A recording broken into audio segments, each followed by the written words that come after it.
Guys, you know me, you know I love to shop Hermes Kelly alternative bags. And yes, I just picked up another one from a Japanese consignment store on eBay. And you know Hermes price points, especially on the secondhand market, we're talking like over $10,000 for a Hermes Kelly bag. Well, I picked up this alternative, which is still from a designer brand, for 140 US dollars.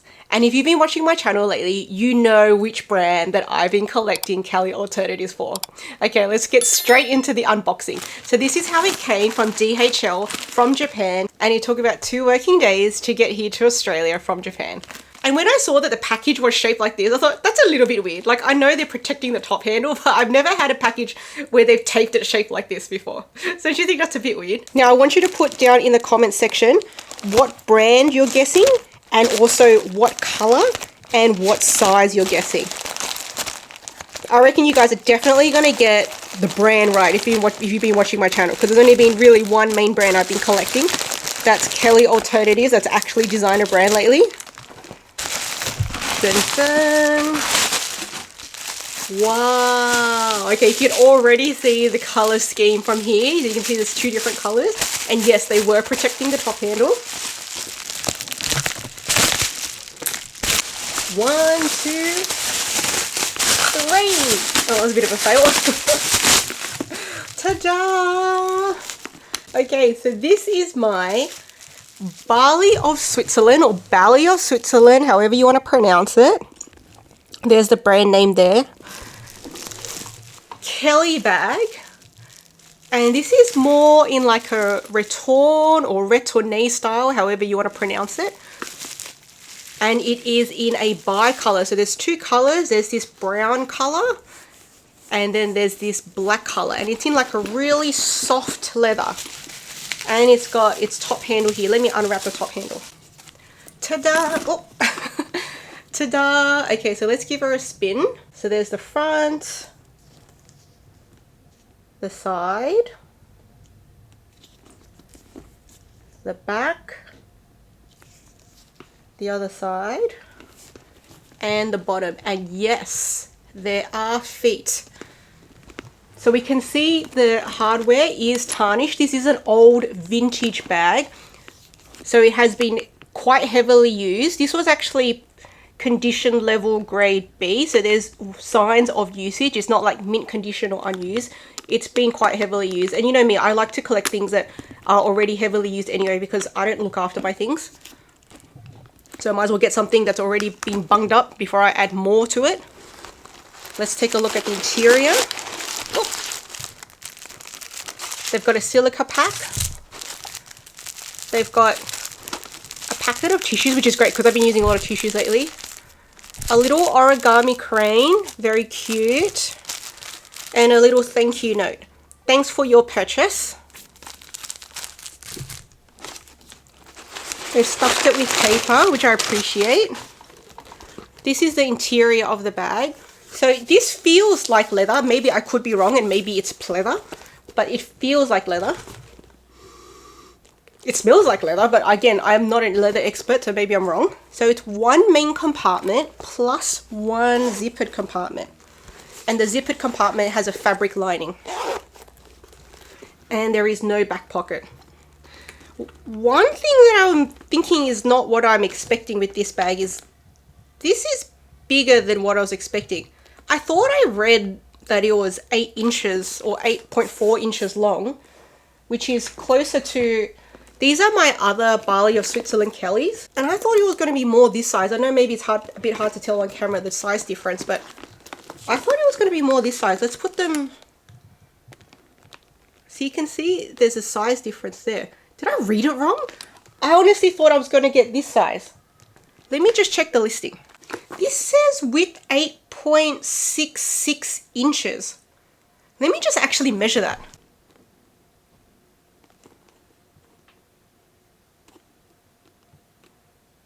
This is like at least 9.5 inches. So this is not the size that they said it was. And then they said the height was 7.48 inches. Okay, the height seems right. The depth 4.33. But they definitely got they definitely got this part wrong. They said it was 8.6, but this is closer to 9.6. So yeah, I literally bought it because I thought it was going to be this size, but it's not. It's like an inch bigger. So yeah, I don't know if I'm okay with that or not, because I literally bought it because I wanted it to be smaller. It is in centimeters, because you know we use centimeters in Australia. It is like 24.5 centimeters. 25 centimeters is really my cutoff at the moment. So it's not as cute and petite as I wanted it to be, but it's also not at my threshold. I might just shoot them a message about that sizing discrepancy, because this is not the size they advertised. But anyways, we'll see how that goes. So you guys know that I've been collecting Bally of Switzerland Kellys already. So this is the first one I collected. This is in between the size of an Hermes Mini Kelly and a Kelly 25. This is actually like a 22, 23 centimeter.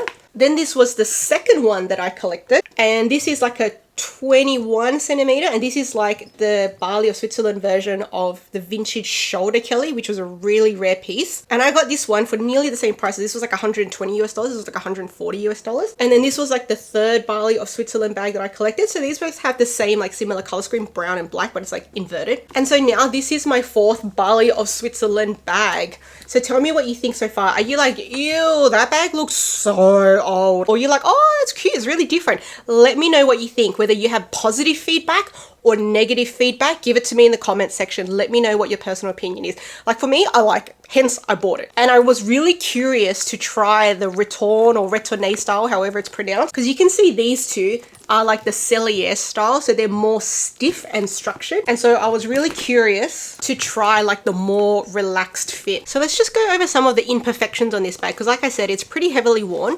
So first, the top handle has a lot of wear, like fading and scratching on the leather.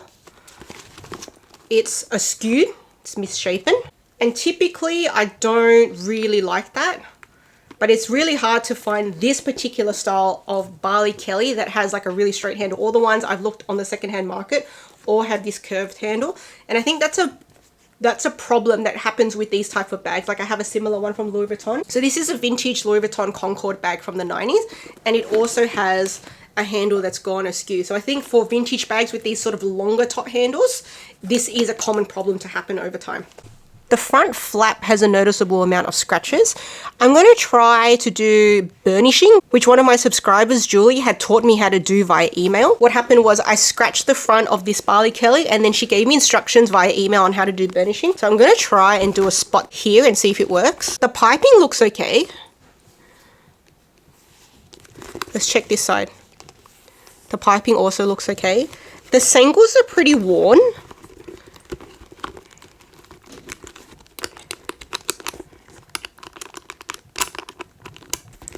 So look at the sangles. Yeah, so they're pretty worn out, dry. They're definitely going to need to be conditioned.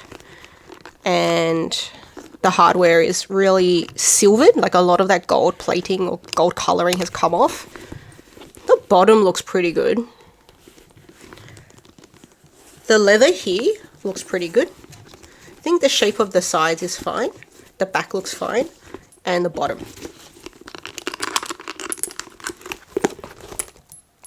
The interior looks fine. It doesn't have like any strong smells. So let me go into detail about what price I paid for this bag. So I didn't actually pay the price that this was advertised for, because the seller had a best offer function up on this listing. So they had it for about 220 US dollars. And then I sent in a best offer, they counted another best offer, and we ended up at 140 US dollars. Now in Australia, I have to pay 10% GST, which is what we call our tax. So I had to pay an extra $14 on top. So that became 154 US dollars, which worked out to be about 250 Australian dollars. Let me just show you quickly what fits in this bag. So remember, this is a 24 centimeter size, so very close to a 25 centimeter Kelly. I don't even know if I'm going to be using a bag organizer. I'm going to probably not. Let's see. I have a 500 ml bottle of water. It's empty, but let's see if it fits. Ooh. Ooh. Ooh. That fits lying down. 500 mils. The standard bottle in Australia is 600 mils, but that's a 500 ml bottle. Phone. Pouch. Card holder. power bank, keys, tissue, lip balm, pen. Okay, so that's pretty full. You have to remember Kelly style bags taper at the top, so you can't fill it all the way to the top. But that closes comfortably. Can I get the sangles over? Yes, I can get the sangles over. It doesn't look too misshapen. So that's everything that I was able to fit in the bag. So I think that's a decent amount. I probably could have shoved more in. Okay, so this is what the bag looks like handheld. I didn't get any strap with it. So there we go. Let's see if it fits under the arm. Oh, it does. I mean, not that I'm going to wear it like this, but it actually does fit under the arm. Maybe that's why the handle is so long. So you can wear it as an under the arm Kelly. Let me know what you think about that idea. It's like a shoulder Kelly. Oh yeah. I mean, I don't wear my bags under the arm because I got like neck and shoulder problems. But you could if you wanted to. I mean, you can't with the Hermes Kelly. Ooh. You know what? This one has a really long handle too. I'm now wearing an off the shoulder top, so that's not really helping, but let me just get my top out of the way. Oh, you can actually fit both of them under the arm. Maybe that's why the handles are so long compared to the Hermes bags.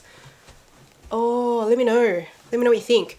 Okay, not that I'm going to wear it like that. So let's just do a quick comparison, like handheld. There we go. So both of these actually did not come with a strap. That's an aftermarket strap I have on the black one there. Crook at the arm. Okay, so this is what it looks like. Crossbody. Now let's compare it to this smaller one. This is like 22 centimeters. This is like 24 centimeters, like roughly an inch difference. Does this look too big? Let me know what you think. Does this look too big? Because honestly, I was expecting this to be the same size as that. So that's how they look crossbody. And then shoulder.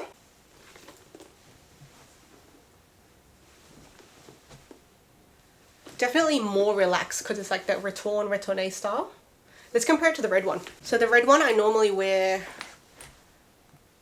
So the red one is actually adjustable. You can have it on the short strap setting or the long strap setting. So if I was to compare it as a short bag, so that's how it would look under the arm. And that's how this one would look under the arm. This one is definitely cuter under the arm. And the strap length, the strap drop is better. Now let's go to the long strap setting. This one only has one long strap setting. So here's both bags as long shoulder. This is the longest this one can go. This one is an aftermarket strap, so it's whatever strap you want to put on it really, it's up to you. And then here it is crossbody. So let me know what you think. Do you think out of these 3 Kelly style bags, which order would you put them in as like best to worst? Let me know. So guys, tell me overall, what do you think about this new Kelly style Bally of Switzerland or Bally of Switzerland bag that I've now added to my Kelly inspired handbag collection and my Bally of Switzerland handbag collection? So you guys know I'm always hunting new Bally of Switzerland handbags whenever I can in this Kelly style, and let me know what you think about the price that I paid as well. Now if you guys haven't already seen, I actually sewed my own Kelly bag from the Babylon leather DIY kit, and it's a Cellier 25 style. And I also sewed this mini Picotin bag charm. Look how cute that is. It's only an 8 centimeter Picotin. So if you want to see those sewing vlogs, I'll have them linked here and here. And I actually use this as my doggy poo bag carry on my handbags. And you guys want to see all the shopping that I've done lately as well before this bag, I'm going to leave that shopping collective haul here.